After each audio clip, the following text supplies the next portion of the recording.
So a little bit about myself. So I've been in the model development, statistical model development slash AIML for over 30 years.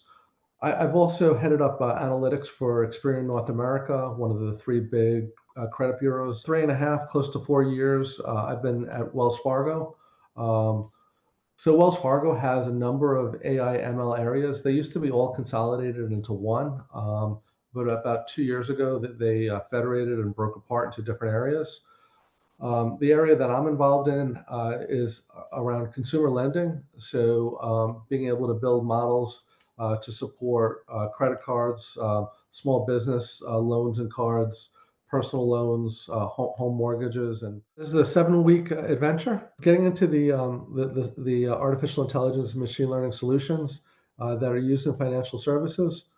Um, so obviously they're used for everything from improving our efficiency to reducing risk to providing better services to customers to improving marketing efficiency. And we'll get into some of the specific examples. And then NLP, that's another class of AI ML models. The transformer models, like GPT and BERT, for large language processing, large language models. We're going to have an entire class dedicated to them. So it's a big up and coming field, and I think a lot of people are interested. The algorithms are pretty diverse. The use cases are pretty diverse. Um, it really is pretty dynamic. They're coming up with new techniques all the time. And this class is going to kind of focus on the common use cases for financial services. So I gave you kind of a broad overview in the last few slides of 99% of the stuff that's out there. Everyone says, oh, how accurate is your model, right? um, so here's the simple formula for accuracy, right? So it's true negative plus true positive over all four of those cells together, right? So the banking industry, financial services, it's really a highly regulated industry. You're going to hear me say that over and over again. But really, the regulators are in there to make sure that there's really kind of no kind of funny business going on. We're going to go ahead and use Python. Specifically, we'll use libraries and pandas and scikit-learn. And we'll leverage artificial intelligence and machine learning algorithms to identify anything that's kind of suspicious or any kind of anomalies in real time. Um, they're done generally to reduce false positives.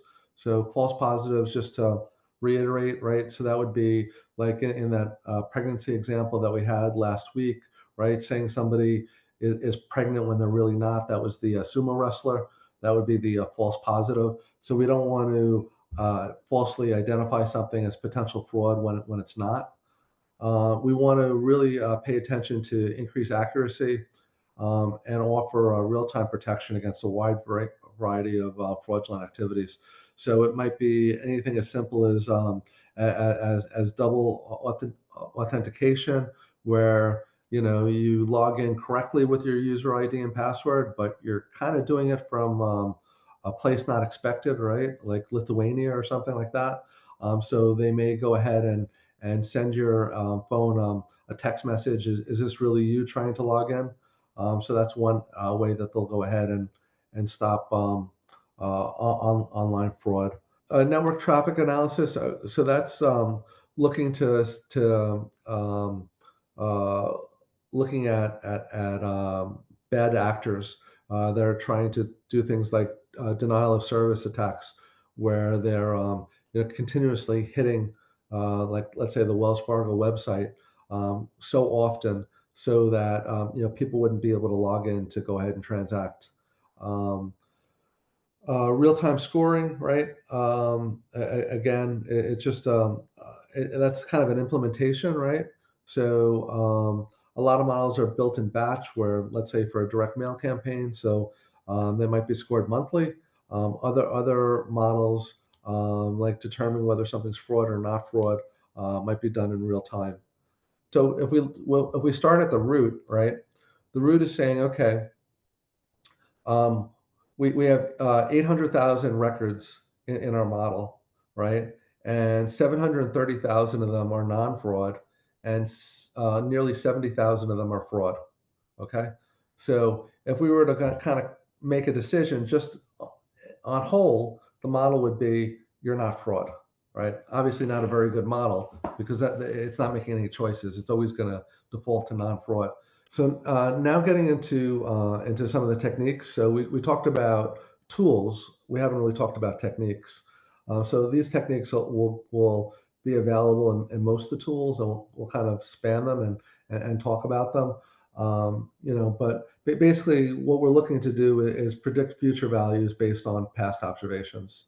My favorite, and we'll start with it, is the ARIMA models, the autoregressive interactive moving average models.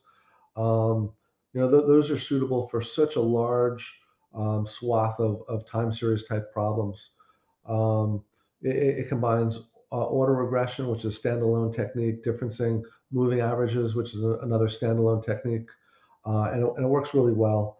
Um, I'll demonstrate it on our lab later today with some synthetic data. Exponential smoothing. So they have single exponential smoothing, double exponential smoothing, even triple. But that's basically looking at the difference from prior data points and creating